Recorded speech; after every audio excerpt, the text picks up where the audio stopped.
salah satu pimpinan Ansar yakni Sa'ad bin Mu'adz karena gerah, dia izin pulang ke rumahnya kepada Rasulullah, dan Rasulullah pun mengizinkannya. Maka Sa'ad pun pulang ke rumahnya untuk mandi dan mengganti baju perangnya. Pada saat akan kembali ke parit, Sa'ad menggunakan baju perang kembali, namun bagian dadanya terbuka. Sa'ad bin Mu'adz sempat dilihat oleh Aisyah radhiyallahu anha.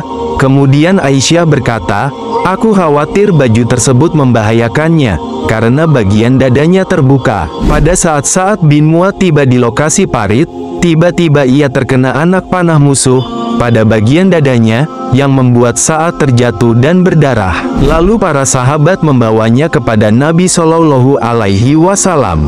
Kemudian Nabi Shallallahu Alaihi Wasallam mencabut anak panah tersebut, dan darah terus keluar deras dari dada Sa'ad.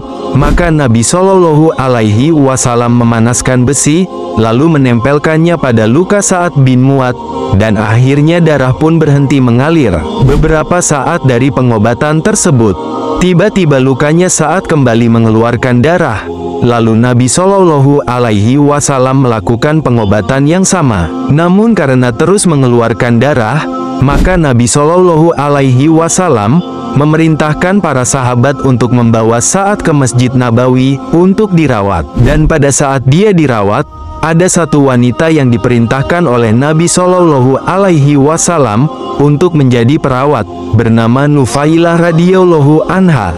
Dan Nufailah ini adalah perawat pertama dalam Islam. Di sisi lain, pada hari ke-40 pengepungan, pasukan Ahzab sudah jenuh, maka Abu Sufyan memerintahkan pasukannya untuk menyerang dengan cara apapun.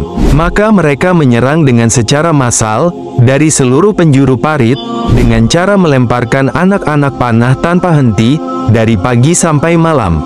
Dan di depan pasukan pemanah ini ada pasukan kuda. Pasukan ini menyentak-nyentakan tanah ke dalam parit, yang tujuannya untuk menutup parit, agar mereka bisa meloncatinya. Pada saat menjelang maghrib, pasukan musuh berhenti menyerang. Maka Umar bin Khattab mendatangi Rasulullah seraya berkata, "Demi Allah wahai utusan Allah, sungguh mereka telah menyibukkan kita, sampai saya tidak mengerjakan salat asyar kecuali sekarang ini sebelum maghrib." Kemudian Rasulullah menjawab, "Kalau aku wahai Umar, belum sempat mengerjakan salat asyar." Maka Nabi Shallallahu Alaihi Wasallam berteriak mengatakan kepada para sahabat, "Siapa yang belum salat asar?" Dan ternyata banyak yang belum salat.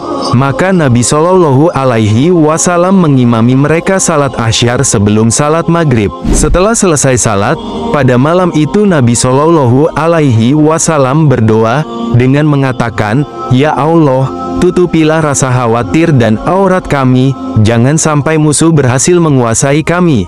Ya Allah, Zat yang telah menurunkan kitab Al-Quran, Zat yang telah mengatur awan-awan, sangat cepat hisapnya, Zat yang mampu mengalahkan pasukan yang banyak dan sekuat apapun, maka porak-porandakanlah mereka."